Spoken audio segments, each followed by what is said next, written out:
तो आज हम बात करने वाले हैं एक ऐसी चीज़ के बारे में जिसके बारे में हर जगह पर बच्चों के बीच में कन्फ्यूजन है। वो चाहकर भी टाइम नहीं निकाल पाते, अच्छे से अपनी पढ़ाई को पूरी एफिशिएंसी नहीं दे पाते। तो उसके लिए जो सबसे ज़रूरी चीज़ होती है वो होता है टाइम टेबल। तो आप लोगों को अपना टाइम टेबल किस तरीके से बनाना चाहिए, क्या चीज़ें उसमें ऐड करनी चाहिए, कितनी देर का ब्रेक लेना चाहिए।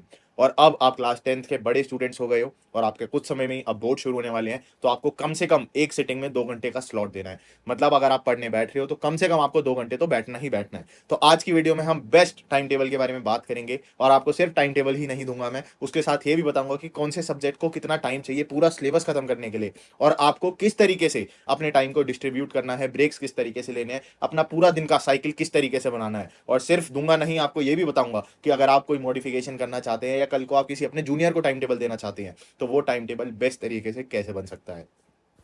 तो बिना ज्यादा टाइम ना वेस्ट करते हुए आपका टाइम टेबल के ऊपर आ जाती है। क्लास 10th आप लोगों की है और आपको कम से कम अब 10 घंटे पर डे देने ही देने हैं। जिस दिन आपका प्री बोर्ड है, आपको स्कूल जाना है, उस दिन आप 5 से 6 घंटे दे सकते हैं। उसका भी मैं आपको बता दूंगा किस तरीके से आपको टाइम डिस्ट्रीब्यूट करना है। बट जिस दिन आप स्कूल नहीं जा रहे उस दिन आपको 10 घंटे मिनिमम देने ही देने हैं। और बहुत रिलैक्स टाइम टेबल है, ऐसा नहीं है कि आपको यही इस तरीके से ही फॉलो करना है। आप इसमें अपने अकॉर्डिंग चेंजेस ला सकते हैं और अपने हिसाब से इसको बना सकते हैं। और आपको एक दो चीजें समझने की जरूरत है जो बच्चे अक्सर गलती करते हैं। बच्चे कई बार एक दिन में चार चार पांच पांच सब्जेक्ट पढ़ते हैं। अब वो समय नहीं है, आपको बहुत एफिशिएंसी के साथ, बहुत समझदारी के साथ टाइम टेबल बनाना है। पूरा 40-50 दिन का जो भी आप लोगों को मैप है वो पहले से बना के रखना है। अगर आपके पास नहीं है अपना मैप तो इससे पहले वाली एक वीडियो मैंने बनाई है, आई बटन में इस तरफ या फिर इस तरफ लिंक आ रहा होगा, आप पहले उसको देख लो, फिर इसको देखना। इसके बाद में चैप्टर वाइज, मतलब कि हर सब्जेक्ट के वाइज, मतलब math, science, SST, per day पर टाइम के हिसाब से पूरा सिलेबस एनसीईआरटी से कवर करने की पूरी स्ट्रैटेजी देने वाला हूँ। ये चैनल हाँ अभी बहुत छोटा है, लेकिन इस पे जो कंटेंट है वो बहुत बड़ा और अच्छा कंटेंट आने वाला है जो यूट्यूब पे अभी तक बिल्कुल भी नहीं आया है।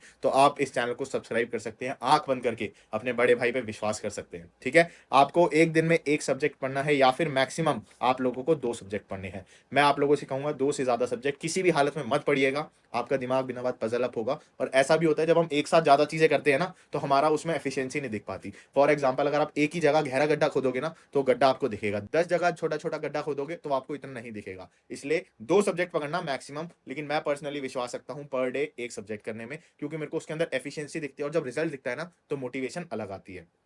अब आपको हर दिन कम से कम 2 घंटे का स्लॉट देना है। मतलब जब भी आप बैठ रहे हैं 10 से 12, 1 से 3, इस तरीके से आपको स्लॉट्स देने हैं अपने। आपको अब जो ब्रेक्स होते हैं उसमें अपना टाइम वेस्ट नहीं करना, बहुत एफिशिएंसी के साथ ब्रेक्स को यूज करना है। कई बार क्या होता है, हम ब्रेक लेते हैं, अपना ब्रेक हमारा इतना लंबा खिंच जाता है कि हमें पता ही नहीं चलता। लेकिन आज हम उस ब्रेक को भी किस तरीके से यूज करना है, पावर नैप्स का यूज करना है, अपने आप को किस तरीके से जो हमने पढ़ा है उसको दोबारा से रिवाइज करना है मन ही मन, वो सारी चीजें बताऊंगा। एक चीज और ध्यान रखना, आप लोगों के पास अपना एक पर्सनल लैपटॉप या फिर फोन या फिर ईयरफोन्स, इन मतलब लैपटॉप या फोन में से एक चीज, और एक पर्सनल ईयरफोन्स या हेडफोन्स जरूर होने चाहिए। क्योंकि अब आपको जो पढ़ाई करनी है वो एकांत में करनी है, अकेले में करनी है, और आपको यूट्यूब से सारी पढ़ाई करनी है। किसी टीचर के चक्कर में नहीं पढ़ना, किसी दोस्त के चक्कर में नहीं पढ़ना। अपनी स्ट्रैटेजी सेल्फ स्टडी ही आपको आपकी मंजिल के पार लेके जाएगी। इसलिए आप लोगों को अपनी ये दो चीजें मेंटेन करनी है। बाकी इसके साथ एक पतली सी जो 5-10 रुपए की कॉपी आती है, और उस कॉपी को आप आज ही शाम को खरीद के लाओगे, या जब भी आप देख रहे हो, जब भी टाइम मिलता है, आज के दिन ही, within 24 hours after watching this video, आपके पास वो कॉपी होनी चाहिए। क्या करना है भैया उस कॉपी का वो मैं आपको आगे बताता हूँ। ठीक है, अब पहले बात करते हैं उन स्टूडेंट के बारे में जिनका सिलेबस कंप्लीट नहीं है। और हाँ, ये बात भी सच है, अभी जितने भी क्लास 10th के स्टूडेंट्स हैं, मोर देन 50% स्टूडेंट्स का सिलेबस अभी तक भी कंप्लीट नहीं होगा। तो आप लोगों को सबसे पहले अपना सिलेबस कंप्लीट करना है, सिलेबस कंप्लीशन की तरफ ध्यान देना है। ठीक है, उसके बाद आपको ये ध्यान देना है कि आपकी डेली के 10 घंटे सेल्फ स्टडी में निकल रहे हूँ। मैं ट्यूशन नहीं गिनता, टेस्ट नहीं गिनता, स्कूल नहीं गिनता, सेल्फ स्टडी लिख भी देता हूँ मैं यहाँ पे। आपको सेल्फ स्टडी में डेली 10 घंटे देने ही देने हैं। और आपको अपना टाइम टेबल डेली बनाना है। वो जो छोटी कॉपी का है ना मैंने आपको खरीदने को, उसके अंदर डेली आपको डेट लिखनी है, टाइम टेबल बनाना है। किस तरीके से बनाना है भैया वो भी मैं आपको आगे बताता हूँ। लेकिन एक चीज ध्यान रखना, अलग से आपकी एक सेपरेट नोटबुक होनी चाहिए, और हर दिन का आप लोगों का टाइम टेबल सुबह पढ़ाई शुरू करने से पहले जरूर बनना चाहिए। और जब आपका दिन खत्म होता है तो आपको जिस, जैसा आपको मैं दिखाता हूँ, जैसे ये आपका टाइम टेबल है, इस टाइम टेबल को बनाया आपने, जैसे सुबह सुबह आपने इसको 8 बजे उठ के बना लिया।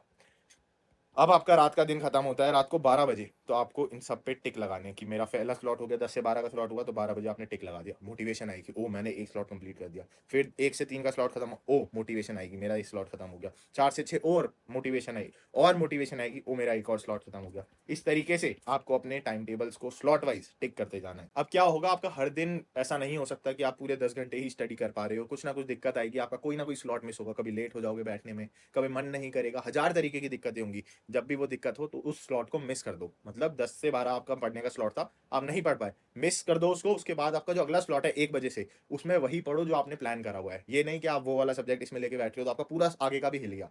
जो अपना आपका उस टाइम का स्लॉट है, जैसे आपको 1 बजे से मैथ्स पढ़नी है तो आपने तब से मैथ्स ही पढ़ी। अगर सुबह का स्लॉट इंग्लिश का था तो आपको मिस कर देना है, आपको मैथ्स ही पढ़नी है और उस हिसाब से ही अपना टाइम टेबल बनाना है। और कुछ बच्चे अभी बहुत ज़्यादा परेशान होंगे कि भैया हमारा तो सिलेबस ही नहीं कंप्लीट हो रहा, कैसे कंप्लीट होगा, बहुत हालत खराब होगी। तो चिंता मत करो, वो 40 दिन की स्ट्रैटेजी मैंने आपको बताई है, उसके अंदर आपका अच्छे से सब कुछ मेंशन है, उसको जरूर देख लेना, आई बटन में लिंक आ रहा होगा। उसके बाद में चैप्टर वाइज हर चैप्टर की, हर सब्जेक्ट की किस तरीके से आपको कंप्लीशन करना है अपना सिलेबस, उसके लिए स्ट्रैटेजी बना रहा हूँ। इस वीडियो के बाद आपकी वो स्ट्रैटेजी आ जाएगी, बट उससे पहले टाइम टेबल जरूरी है, तो पहले आप ये वीडियो जरूर देख लेना। अपना सिलेबस जरूर खत्म कर लोगे आप अगर अच्छी स्ट्रैटेजी से चलोगे तो। हाथी को भी आप मार सकते हो अगर आप चीटी हो, बस आपको तरीका पता होना चाहिए। तो आप ये समझ लो सीबीएसई बोर्ड का एग्जाम एक बहुत बड़ा हाथी है और आप एक चीटी हो, और आपको ऐसा तरीका यूज करना है जिससे आप उस हाथी को भी मार दो, ठीक है ना। तो आप लोगों को बेस्ट तरीका बता रहा हूँ। बाकी आपका टाइम टेबल देखो इस हिसाब का होना चाहिए, और मैं तो कहूँगा जो बच्चा ये टाइम टेबल फॉलो करता है भाई 90% मार्क्स से ऊपर आप जाने वाले हो अगर इस टाइम टेबल को फॉलो करते हो। बहुत रिलैक्स टाइम टेबल है। देखो हर 2 घंटे के स्लॉट के बाद आपको 1 घंटे का ब्रेक है, हर 2 घंटे के बाद। अब देखो इसमें ना दो चीजें होती हैं, दो तरीके से कंप्लीट करना है। या तो आप पर डे एक दिन में सिंगल सब्जेक्ट कंप्लीट करोगे, जैसे पूरे दिन में मैथ्स ही मैथ्स पढ़ रहे हो आप, आपका यहाँ पे भी मैथ्स है, यहाँ पे भी मैथ्स है, यहाँ पे भी मैथ्स है, यहाँ पे भी मैथ्स है। या मैक्सिमम आप 2 सब्जेक्ट ले सकते हो, 4 घंटे आपने दिए मैथ्स को और बाकी के 4 घंटे दिए आपने, या 6 घंटे दिए आपने साइंस को। इस हिसाब से भी आप पढ़ सकते हो। मैं प्रेफर करता हूँ पर डे एक सब्जेक्ट में ही, और उससे मेरे को मोटिवेशन मिलती है, तो आप भी वो चीज़ फॉलो कर सकते हो, ठीक है। अब आ जाते हैं आपके जो ये बहुत ज़रूरी ब्रेक्स है। ये ब्रेक्स पता है क्या होगा, कई बार आपने 1 से 2 का ब्रेक लिया ना, तो वो 2 से खिंच के 3 बजे तक चला जाएगा, 4 बजे तक चला जाएगा। तो इन ब्रेक्स को किस तरीके से यूज़ करना है वो भी मैं आपको बता देता हूँ अच्छे से, जिससे आपको कोई दिक्कत ना है। और अपना भी अगर आप टाइम, जरूरी नहीं है आप यही टाइम टेबल फॉलो करो, अपना भी टाइम टेबल बनाते हो तो इस हिसाब से आप बना सकते हो। देखो ब्रेक्स को बहुत अच्छे से यूज़ करना, क्योंकि ये बहुत ज़्यादा इंपॉर्टेंस रखेंगे आपके अगले स्लॉट के ऊपर। जैसे आपने सुबह 12 से 10 का एक, 10 से 12 का एक स्लॉट कंप्लीट किया, उसके बाद अगर आपने लंबा ब्रेक ले लिया, कमरे से बाहर चले गए, घूमने चले गए, टीवी देखने चले गए, यूट्यूब देखने लग गए, तो कब आपका 1 घंटा, 2, ढाई, 3 घंटे में बदल जाएगा आपको पता नहीं चलेगा। उसके बाद आप लोग डिमोटिवेट हो गए, आपका पढ़ने का मन नहीं करेगा। तो इसलिए कोशिश करना कि आप उस सेम रूम में ही जहां पढ़ रहे थे उसी कमरे में रहो। नाश्ता आ रहा है, पेरेंट्स से बोलो आप प्लीज 40 दिन के लिए मुझे इसी बेड पे नाश्ता दे दो, इसी टेबल पे नाश्ता दे दो, मैं यहीं पढ़ना चाहता हूँ या फिर पढ़ना चाहती हूँ। अपने फ़ोन को कम से कम यूज़ करना है आपको जब पढ़ाई का ब्रेक ले रहे हो। आपको 1 घंटा निकालना है शाम को, रात को, जब भी आपकी पढ़ाई खत्म हो जाए, उस 1 घंटे में आपको सिर्फ फ़ोन यूज़ करना, कुछ नहीं करना। दोस्त से बात करनी है, बर्थडे विश करना है उससे, और कोई गपशप करनी है तब आप कर सकते हो। बट पढ़ाई के बीच में जब आपके स्लॉट चल रहे हैं तब आपको फ़ोन का यूज़ नहीं करना। फ़ोन एक बहुत बड़ी डिस्ट्रैक्शन है हम जेनजीज के लिए, जो कि हमारा काफ़ी टाइम वेस्ट करवा देती है। तो इसलिए आपको ये नहीं करना। अगर आपको वीडियो गेम खेलने की आदत है, पबजी खेलने की आदत है, तो उसमें नहीं लगना, क्योंकि ये ऐसी चीज़ें जो अडिक्टिव हैं और आपको काफ़ी देर तक अपने आप से जोड़ के रखती हैं। रील्स देखना, जैसे आपको पता ही नहीं चलेगा कितने घंटे से आप रील्स देख रहे हो, ठीक है। उसके बाद आपको सिर्फ ब्रेक से बाद, देखो पर्सनल टिप है जो मैंने अपने आप से यूज़ करी है। मैं मोटिवेशनल वीडियोस देखता था कि किस तरीके से 95% स्कोर करूं, मैनिफेस्ट करता था कि मेरे आएंगे तो ऐसा होगा, ये माहौल होगा, पापा खुश होंगे, मम्मी खुश होंगे, आस पड़ोस के लोग खुश होंगे, सबके चेहरे पे खुशी होगी। इस तरीके से चीज़ें मैनिफेस्ट करनी है और मोटिवेशनल वीडियो देखनी है। क्यों? ये मोटिवेशनल वीडियो आपको मोटिवेट करेगी अगली स्लॉट पे जाने के लिए, और ज़्यादा मोटिवेशन के साथ, और ज़्यादा एंथुजियाज्म के साथ। बाकी आपको डेली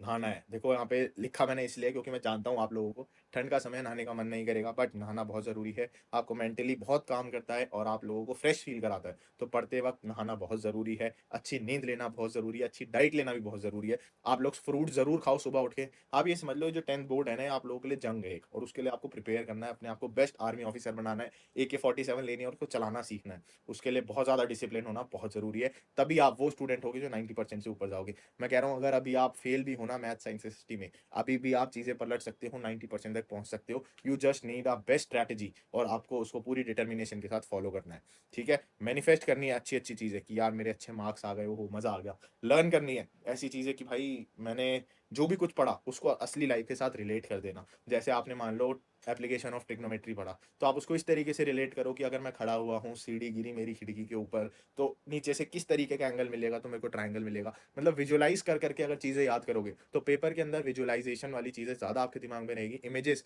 हमारा दिमाग ज़्यादा अच्छे से ध्यान रखता है। जैसे मैं आपको कहूँगा ना रेड, तो आपके दिमाग में भी रेड कलर आया होगा, RED रेड, बहुत कम लोगों के दिमाग में आया होगा। तो हमारा दिमाग इमेजेस पे ज़्यादा ध्यान देता है और इमेजेस को ही ज़्यादा पकड़ने की कोशिश करता है। अब एक बहुत ज़रूरी चीज़, use the technique of power naps. Power naps क्या होता है भाई? नींद बहुत आएगी, आलस बहुत आएगा। मेरे फूफा जी ने मुझे कहा था निंद्रान ज्ञानान शत्रु। अब पता नहीं मैंने सही बोला या गलत बोला, लेकिन इसका मतलब बताता हूँ। नींद आपके ज्ञान की शत्रु है। जब जब आप कुछ अच्छा काम करोगे, ज्ञान लोगे, तो आपको नींद आएगी और अपने पास कहेगी आजा बेटा सो जा। तो आपको नहीं, उस टाइम पे आपको पावर नैप यूज करनी है। पावर नैप ऐसी चीजों में बहुत इफेक्टिव है, मेरे लिए भी काफी काम किया पावर नैप ने। आधा घंटा, 15 मिनट और 45 मिनट्स, इस हिसाब से आपको पावर नैप लेने हैं। अलार्म लगा के सोना है, मम्मी को कह के सोना है कि मम्मी मैं सो रहा हूँ 15 मिनट, आधा घंटा है, 45 मिनट्स, टिच आफ्टर 15 मिनट्स मेरे को उठा देना, टिच आफ्टर 45 मिनट्स मेरे को उठा देना। और आपको उठना है और तुरंत पढ़ने बैठना है वहीं के वहीं। ठीक है। Meditation is very important to relax your mind. हम लोग ना मेडिटेशन को बहुत ज़्यादा मतलब मानते ही नहीं है कुछ कि मेडिटेशन कुछ है, बट मेडिटेशन बहुत ज़रूरी है। आपको मैं एक यूट्यूब चैनल का वीडियो का लिंक दूंगा डिस्क्रिप्शन में। उसको 10 मिनट की वीडियो है, वो आपकी ब्रीदिंग एनालिसिस कराते हैं, ब्रीदिंग प्रैक्टिस कराते हैं, और एकदम 10 मिनट में आपका दिमाग बिल्कुल शांत हो जाएगा। तो आंख बंद करके हेडफोन्स लगा के उसको सुनना, और जो उनकी इंस्ट्रक्शंस हो वो फॉलो करना, एकदम से काम डाउन हो जाओगे। जब भी हाइपर हो रहे हो, पढ़ने का मन ना कर रहा हो, दिमाग चार जगह जा रहा हो, तब ये चीज़ सुन लेना। ठीक है। बाकी सॉन्ग सुनने अगर आपको पसंद है, तो सॉन्ग सुनने वालों को बताता हूँ। आपको मोटिवेशनल सॉन्ग सुनने से आरंभ है प्रचंड है वाला गाना हो गया, मैं अपने टाइम पे सुनता था ओ पालन हारे। तो ऐसे जो गाने हैं ना, लूप में चला के सुनते रहो, मोह मोह के धागे, मैं ऐसे गाने सुनता था और मैथ प्रैक्टिस करता रहता था। ठीक है। आपको ब्रेक्स को यूज करना आ गया अच्छे से। अब आप अपना टाइम टेबल भी बनाते हो, तो आप इस तरीके से अच्छे से टाइम टेबल बना सकते हो। पूरी यूट्यूब पे इस तरीके का कंटेंट अभी तक नहीं है। पसंद आ रहा है, लाइक करो, अपने बेस्ट फ्रेंड के साथ इस वीडियो को जरूर शेयर करो, और कमेंट में जरूर लिख के जाओ येस आई विल स्कोर 90%। बोलोगे, मैनिफेस्ट करोगे, लिखोगे, तो भगवान भी आप लोगों को उस चीज़ के पास पहुंचा देगा। क्यों? क्योंकि शाहरुख खान सर ने कहा है कि अगर आप किसी चीज़ को पूरी शिद्दत से चाहो, तो पूरी कायनात उसको मिलवाने में साजिश कर देती है, आपको मिलवा देती है। ठीक है। तो आपको पूरी शिद्दत से चाहना है, और कमेंट सेक्शन में भी लिखना है। आने वाले 40 दिन आप लोगों की कंसिस्टेंसी को पीक पर पहुंचाने वाले होंगे। इन 40 दिन लगातार कंसिस्टेंट रहे, तो आप लोग कहीं से कहीं होगे, और आप लोग बहुत अच्छा अपने आप उस चीज़ को मैनिफेस्ट कर लो जब आपका रिजल्ट आ रहा होगा। स्टे मोटिवेटेड, मोटिवेटेड रहना बहुत ज़रूरी है। डेली मोटिवेशनल वीडियो ज़रूर देखना। ऐसा मत करना कि आप व्लॉग्स देखने लग गए किसी के, या कुछ और ऐसी चीज़ देखने लग गए जिससे आपका दिमाग भटक रहा हो। ऐसी चीज़ देखना जो आप दोबारा आपको आपके गोल के पास ही लेके जाए। अभी तक जो भी चीज़ हुई, फॉरगॉट योर पास्ट परफॉर्मेंस। आपके अगर हाफ ईयरली में अच्छे मार्क्स नहीं आए, प्री बोर्ड में आप फेल हो गए, यूनिट टेस्ट में फेल हो गए, 9th में अच्छा रिजल्ट नहीं था, 8th में अच्छा रिजल्ट नहीं था, किसी को घंटा फर्क नहीं पड़ता। आपका अब का रिजल्ट, आपका आने वाला रिजल्ट आपके पूरे करियर पर ध्यान देगा। आपका 10th का रिजल्ट हर कोई पूछेगा, 9th का कोई नहीं पूछेगा, हाफ ईयरली का कोई नहीं पूछेगा। फाइनल रिजल्ट आपका यही होने वाला है, और ये बहुत अच्छा होने वाला है, 90% से ऊपर होने वाला है। मैनिफेस्ट जरूर करना अपने रिजल्ट को डेली। जैसे मेरी बहन है छोटी, वो भी क्लास 10th में, तो कह रही भैया मेरे को सपने आ रहे हैं कि मेरे 96% आएंगे। मैंने कहा 98 आएंगे तो तेरे को दुख होगा? कहती नहीं, मेरे को 96 ही चाहिए, क्योंकि मैं ना उसको रोज मैनिफेस्ट कर रही हूँ। तो मैनिफेस्टेशन की पावर बहुत ज़्यादा है, मैंने पर्सनली बहुत यूज़ किया है। और मैनिफेस्ट करते हैं तो वो चीज़ होती है, अपने लिए अच्छा बोलते हैं तो वो चीज़ भी होती है। भगवान में विश्वास रखना है, रोज सुबह नहाना है, हाथ जोड़ने हैं, भगवान को कहना हे भगवान मुझे शक्ति दो, और मैं एक बहुत अच्छा रिजल्ट लेके आ पाऊँ, अपने पेरेंट्स का नाम रोशन कर पाऊँ। इसी गुड नोट के साथ आज की वीडियो को खत्म करते हैं। अगली वीडियो बहुत इंपॉर्टेंट आने वाली है। आपकी मैथ्स की पूरी स्ट्रैटेजी बना दी है मैंने 6 दिन में मैथ्स को बिल्कुल खत्म करने की। तो चैनल को सब्सक्राइब कर लो, बहुत सारा अच्छा कंटेंट आप लोगों के लिए आने वाला है। कोई और नई चीज़ आप चाहते हो तो कमेंट में मेरे को बताओ। बाकी अपने दोस्त के साथ वीडियो को शेयर करना बिल्कुल मत भूलना। Thank you so much for watching.